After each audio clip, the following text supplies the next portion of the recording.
ഇപ്പോൾ കാണുന്ന ദൃശ്യങ്ങൾ ദുർഗിൽ നിന്നുള്ളതാണ്. അവിടെ ബജ്രംഗ് ദളിന്റെ നേതൃത്വത്തിൽ വലിയ പ്രതിഷേധം നടന്നുകൊണ്ടിരിക്കുകയാണ്. നമുക്കറിയാവുന്നതുപോലെ ഈ കന്യാസ്ത്രീകളെക്കെതിരെ ഇത്ര വലിയ പ്രതിഷേധമുണ്ടാക്കുകയും അവരെ അറസ്റ്റ് ചെയ്യാൻ കാരണമാവുകയും ചെയ്തത് ബജ്രംഗ് ദൾ പ്രവർത്തകരുടെ ഇടപെടലാണ്. അജീഷ് ജയകുമാർ തത്സമയം വിവരങ്ങളുമായി. അജീഷ്, ജ്യോതി ഉൾപ്പെടെയുള്ള നേതാക്കളാണ് അവിടെ. അവരെന്തിനാണ് പ്രതിഷേധിക്കുന്നത്? എന്താണ് അവരുടെ ആവശ്യം?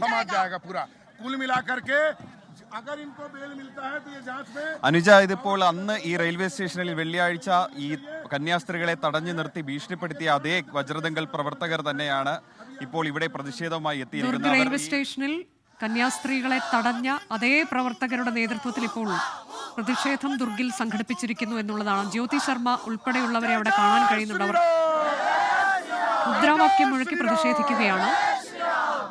ജയ് ശ്രീറാം വിളിച്ചുകൊണ്ടുള്ള പ്രതിഷേധമാണ് ഇപ്പോൾ കേട്ടത്.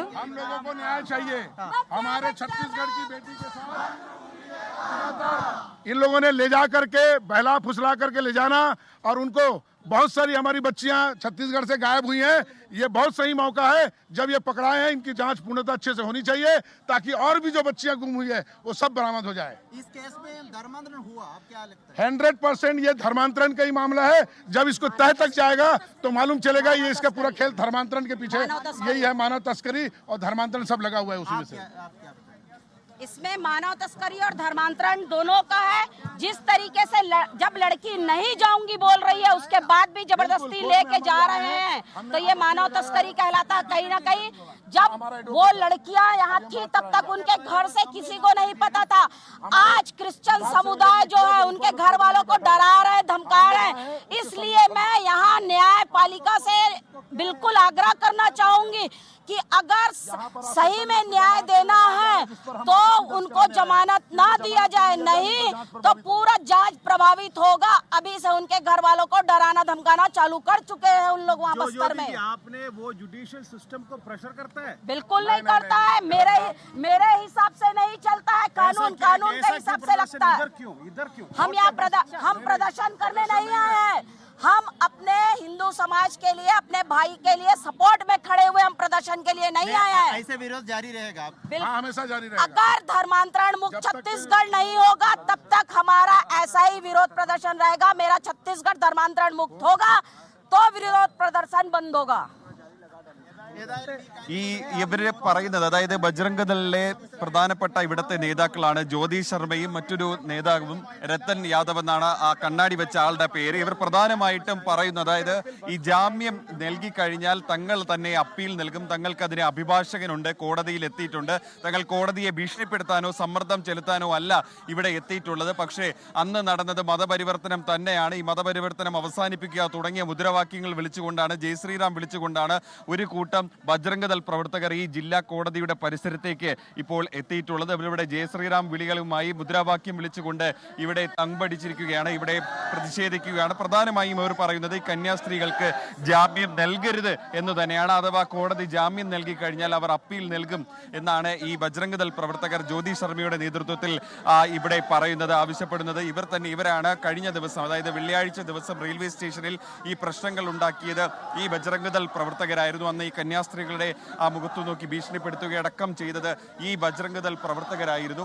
അവരുടെ നേതൃത്വത്തിലാണ് ഇപ്പോൾ ഒരുപാട് ആളുകൾ, ഏതാണ്ട് 10-40-ലധികം ബജ്രംഗ് ദൾ പ്രവർത്തകർ ഇപ്പോൾ ജയ് ശ്രീറാം വിളിച്ചുകൊണ്ട് ഇവിടെ എത്തി ഈ കാര്യങ്ങൾ ആവശ്യപ്പെടുന്നത്. അതായത് മതപരിവർത്തനം അവസാനിപ്പിക്കുക എന്നതുള്ളതാണ് തങ്ങളുടെ നിലപാട്. അങ്ങനെ വലിയ രീതിയിൽ മുദ്രാവാക്യം വിളിച്ചുകൊണ്ട് അവർ ഈ ജില്ലാ കോടതിയുടെ പരിസരത്ത് കൂടെ കടന്നു പോവുകയാണ്. ബജ്രംഗ് ദൾ പ്രവർത്തകരുടെ പ്രതിഷേധം കോടതിക്ക് മുന്നിലായിരുന്നു. അല്പസമയത്തിനകം ജാമ്യാപേക്ഷ സെഷൻസ് കോടതി പരിഗണിക്കാനിരിക്കെയാണ് കോടതിക്ക് മുന്നിൽ നാടകീയ സംഭവവികാസങ്ങൾ ഉണ്ടായത്. ബജ്രംഗ് ദൾ പ്രവർത്തകർ മുദ്രാവാക്യം മുഴക്കി പ്രതിഷേധിക്കുകയായിരുന്നു. മതപരിവർത്തനത്തിനെതിരെയാണ് തങ്ങളുടെ പ്രതിഷേധം, അത് തുടരും എന്നുള്ളതാണ്. നിയമ സംവിധാനത്തെ സമ്മർദ്ദത്തിലാക്കാനുള്ള ശ്രമമാണോ നിങ്ങൾ നടത്തുന്നത് എന്ന് മാധ്യമപ്രവർത്തകർ ചോദ്യം ഉന്നയിക്കുമ്പോൾ അവർ അത് നിഷേധിക്കുകയാണ്. മതപരിവർത്തനത്തിനെതിരെയാണ് തങ്ങളുടെ പോരാട്ടം, ആ പോരാട്ടം തങ്ങൾ തുടരും, ആ പ്രതിഷേധം തങ്ങൾ തുടരും എന്നുള്ളത് പറഞ്ഞുകൊണ്ടാണ് കഴിഞ്ഞ ദിവസം റെയിൽവേ സ്റ്റേഷനിൽ കന്യാസ്ത്രീകളെ തടഞ്ഞ ബജ്രംഗ് ദൾ പ്രവർത്തകർ ഉൾപ്പെടെ ഈ പ്രതിഷേധത്തിൽ പങ്കെടുക്കാനുണ്ട് എന്നുള്ളതാണ് ഏറ്റവും പ്രധാനം. ജാമ്യം നൽകാൻ ചെയ്യാൻ പാടില്ല, ഇത് തെറ്റാണ്, തങ്ങൾക്ക് നീതി വേണം എന്നൊക്കെയുള്ള കാര്യങ്ങൾ അവർ ഉന്നയിക്കുകയാണ്. ഇത് ഇനിയും ആവർത്തിക്കപ്പെടും ഇവർക്ക് ജാമ്യം നൽകിയാൽ എന്നൊക്കെയുള്ള കാര്യങ്ങൾ അവർ മാധ്യമങ്ങളോട് പറയുകയും ചെയ്യുന്നുണ്ട്. അവരുടെ പ്രതിഷേധം തുടരുകയാണ്. അജീഷ് ജയകുമാർ തുടരുന്നുണ്ട്. അജീഷ്, ഇപ്പോൾ അല്പസമയത്തിനകം ഈ ജാമ്യാപേക്ഷ പരിഗണിക്കാൻ പോവുകയാണല്ലോ, അതിന്റെ വിവരങ്ങൾ എങ്ങനെയാണ്? അനുജ, അല്പസമയത്തിനകം തന്നെ കോടതി ഈ ജാമ്യാപേക്ഷ പരിഗണിക്കും എന്ന് തന്നെയാണ് നമ്മൾ മനസ്സിലാക്കാൻ സാധിക്കുന്നത്. ഇവിടുത്തെ അതിരൂപതയാണ് അഭിഭാഷകനെ വച്ചിട്ടുള്ളത്. രാജ്കുമാർ തിവാരി എന്ന അഭിഭാഷകനാണ് ഈ കന്യാസ്ത്രീകൾക്ക് വേണ്ടി ഹാജരാകുന്നവർക്ക് പുറത്തു നിന്നുള്ള പിന്തുണയുമായി ഈ CBCയുടെ അഭിഭാഷക സംഘവും ഇങ്ങോട്ടേക്ക് എത്തിയിട്ടുണ്ട്. കൂടാതെ BJPയുടെ പ്രതിനിധിയായി ഇവിടെ എത്തിയിട്ടുള്ള അനൂപ് ആന്റണിയും ഒരു അഭിഭാഷകനെ ഇവർക്ക് പിന്തുണയ്ക്കാനായി ഇങ്ങോട്ടേക്ക് അയച്ചിട്ടുണ്ട്. അവരുമായൊക്കെ കൂടിയാലോചന നടത്തിയതിന് ശേഷമാണ് ഈ കോടതിയിൽ അപേക്ഷ നൽകിയത്. ഇന്നലെ വൈകിട്ടാണ് അപേക്ഷ നൽകിയത്. ആ അപേക്ഷ അല്പസമയത്തിനകം ഈ കോടതി, സെഷൻസ് കോടതി പരിഗണിക്കും. ആത്മവിശ്വാസമുള്ളത് ഈ കന്യാസ്ത്രീകൾക്ക് ജാമ്യം കിട്ടുമെന്ന് തന്നെയാണ് ഇവർക്കുള്ള ആത്മവിശ്വാസം. മജിസ്ട്രേറ്റ് കോടതിയിൽ നേരത്തെ കഴിഞ്ഞ ദിവസം ഈ ജാമ്യാപേക്ഷ നൽകിയപ്പോൾ അത് തള്ളിയത് സ്വാഭാവികമായിട്ടുള്ള നടപടി ആയിരുന്നു. കാരണം ഗുരുതരമായ വകുപ്പുകളാണ് അവർക്കെതിരെ ചുമത്തിയിട്ടുള്ളത്. 2 വകുപ്പുകൾ, അതായത് മതപരിവർത്തനം, മതസ്വാതന്ത്ര്യ നിയമം, ഛത്തീസ്ഗഡിലെ മതസ്വാതന്ത്ര്യ നിയമത്തിലെ സെക്ഷൻ 4, ഒപ്പം BNS 143 എന്നുള്ള 2 ഗുരുതരമായിട്ടുള്ള നിയമങ്ങൾ, 10 വർഷം വരെ തടവ് ശിക്ഷ കിട്ടാവുന്ന 2 നിയമങ്ങളാണ് ഇവർക്കെതിരെ ചുമത്തിയിട്ടുള്ളത്. അതുകൊണ്ടാണ് സ്വാഭാവികമായിട്ടും മജിസ്ട്രേറ്റ് കോടതിയിൽ ആദ്യത്തെ ജാമ്യാപേക്ഷ തള്ളിയത്. പക്ഷേ ഈ സെഷൻസ് കോടതിയിൽ ജാമ്യം കിട്ടുമെന്ന് തന്നെയാണ് പ്രതീക്ഷ. ഒരുപക്ഷെ പോലീസിനോട് കേസ് ഡയറി മറ്റും കൊണ്ടുവരാൻ ആവശ്യപ്പെട്ട് കഴിഞ്ഞാൽ ചിലപ്പോൾ കോടതി ഈ കേസ് മാറ്റിവെച്ചേക്കാം, പിന്നീട് പരിഗണിക്കാനായി മാറ്റിവെച്ചേക്കാം. എന്നാൽ പോലും അഭിഭാഷകരോടൊക്കെ, സഭാപ്രതിനിധികളോടൊക്കെ സംസാരിക്കുമ്പോൾ അവർ പറയുന്നത് ഇന്ന് തന്നെ ഇതിലൊരു തീരുമാനം ഉണ്ടാകുമെന്നാണ്. അതിനുശേഷം ഈ കോടതി ഇത് പരിഗണിക്കുന്നതിന് തൊട്ട് മുന്നോടിയായിട്ടാണ് ഈ കോടതിയുടെ പരിസരത്ത് ബജ്രംഗ് ദൾ പ്രവർത്തകർ പ്രതിഷേധവുമായി എത്തിയത്. അന്ന് റെയിൽവേ സ്റ്റേഷനിൽ പ്രശ്നമുണ്ടാക്കിയ അതേ ബജ്രംഗ് ദൾ പ്രവർത്തകർ തന്നെയാണ് അന്ന് ആ കന്യാസ്ത്രീമാരോടൊന്നൊരു ദൃശ്യം പ്രചരിച്ചിരുന്നു. അന്ന് ഈ കന്യാസ്ത്രീമാരോട് രൂക്ഷമായ ഭാഷയിൽ സംസാരിച്ച ജ്യോതി ശർമ്മ അവരുണ്ടായിരുന്നു. മറ്റ് ബജ്രംഗ് ദൾ ഇവിടുത്തെ പ്രാദേശിക പ്രവർത്തകരുണ്ടായിരുന്നു.